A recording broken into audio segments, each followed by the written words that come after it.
you're in a rush, you forgot to order a cake, or maybe something happened to the cake, maybe you dropped it or something, or maybe you just have a sweet craving and you'd like to make a cake.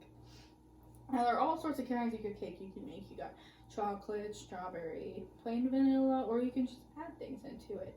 Now I know cake making can seem daunting, but we've all watched all those videos where they make the life-size cakes or they do some extravagant design. Now cake making does not have to be that extravagant. You can make the simplest thing and it can turn out wonderful. In this presentation, I'm going to show you a simple way to make a cake.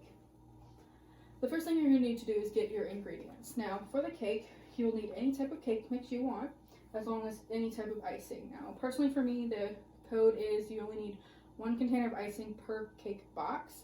But if you're like me and you like a lot of icing, I do 2. But that's obviously your recommendation, and I also prefer buttercream.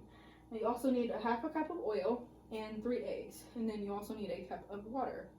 Now, you can also, optional if you like, you can do 1/2 and 1/2 with milk and water. According to Rachel Ray, milk will add density, fat, flavor, and moisture. Now this is optional, you don't have to do it. I personally prefer it. Now the equipment you're going to need is you're either going to need 2 round tins. You can either do 9 or 8 inches or even 6 or however small you want to go, or 9 by 13. Now the 9 by 13 is going to be a little easier than the round tins. You're also going to need a measuring cup, some sort of bowl to mix all your ingredients in. The optional is this spatula or a whisk. And then to add the ingredients into your pans, if you're using the 2 round pans, you're going to need some type of measuring cup or a scale to make sure the layers are even. And then to coat your pans, you'll either need butter and flour or parchment paper. I preferably use the butter and flour just because usually I have those on hand. Now this is where we're going to start actually getting together and mixing everything. The first step you always do is start your oven. You do not want to get all the way down with making your cake and realize you did not forget to start your oven, so now you have to wait. After you've done that, you're going to prepare your tins. As said before, you can either do this by the butter and flour or the parchment paper. After you've done that, you're going to put the dry ingredients into your bowl. Personally, I will make sure there's not as many clumps, and I will make a well so I can just pour the wet ingredients into the mixture. Next thing you're going to do is going to mix in your wet ingredients. You can do this one of 2 ways. You can either just put your wet ingredients into the dry, or you can take your measuring cup, put in your water and your milk, or just not your milk, and then your flour and your oil, and then put in your eggs, whisk that together, and then pour it into the well of your cake mix.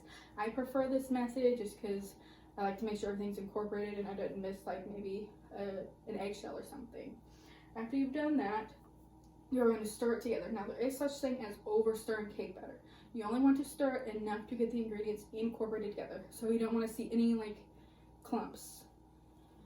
Next thing you're going to do is you're going to put your ingredients into your tins. If you're going to use the 2 round pans, I'll talk about that in the next slide. But if you do the 9 by 13, you can just pour them straight in.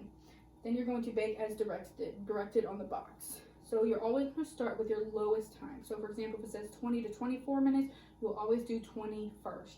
And then from then on, you're going to add 2 to 3 minutes at a time. Now just be careful though, because sometimes 2 to 3 minutes can be too long, so you might want to do 1 to 3 minutes. After that, after you've put in the cake and you've seen that it's done, you can do this method by a toothpick or a knife. You're going to take it out and you're going to set it to cool.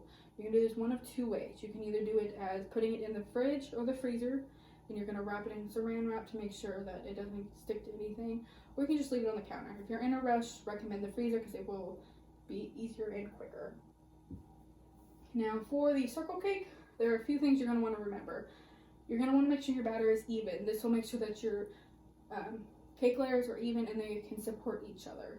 Now, if that can't happen, or maybe like one's a little bigger than the other, you're going to want to decide which one's going to be your bottom layer. If there's one that's a little bigger, you're going to want to do that one because that one will support the top layer. Cakes have a tendency to form a sort of dome. You're going to want to trim that off if it's too big. Now, if it's decently, you'll be okay, but it just depends. You also want to make sure that you put in a layer of icing in between the cake so you don't just have cake on cake. And then you also make sure you do a crumb coat, which is just basically making a small layer around it to keep the crumbs in the cake so you don't get any on your decorations. Now this is where the fun comes in. This is when you have complete freedom on whatever you want to do. You can do. You can use piping bags and tips. You can do just spraying the icing on. You can do cookies. You can do sprinkles. You can do candy. I mean, the options are literally endless. You can do anything you want. Now, there are some tips you might want to think about whenever you do bake. Some of them include, with General Mills, they recommend gathering your ingredients and prepping your kitchen first. You don't want to get part of your cooking done by mixing your ingredients and realize you don't have something. That's going to put your damper on your whole day. Next, according to Danilo Alfaro, you're going to want to make sure your cakes are level and do a crumb coat. Level cakes will equal better support, and the crumb cake will make sure that your ingredients do not get mixed into your decorations and they can't be seen. And then according to Sarah, with baking needs, you're going to want to make sure you fill your cakes only 2 to 3 cups full, because if you don't, they will rise, so then you'll have them over, and then it'll be a little harder to trim. You're going to want to use a toothpick or a knife to test the cake, and then you're going to want to let it cool is one of the methods I spoke of earlier. And then also letting the ingredients come to room temperature can help actually make the cake rise a little bit more, but it's not a requirement. It's not a big deal if you don't. And look at that. You made a perfectly good cake. Now, when I say perfect, I don't mean it has to be like the professionals. As long as it tastes good and it has, and it isn't overcooked and it has icing and it looks okay, you're good. It doesn't have to be perfect. Just remember, baking is not something that's going to take. It's gonna take time to master, but a simple cake can be done in an hour to 2 hours. Look at that. That's it.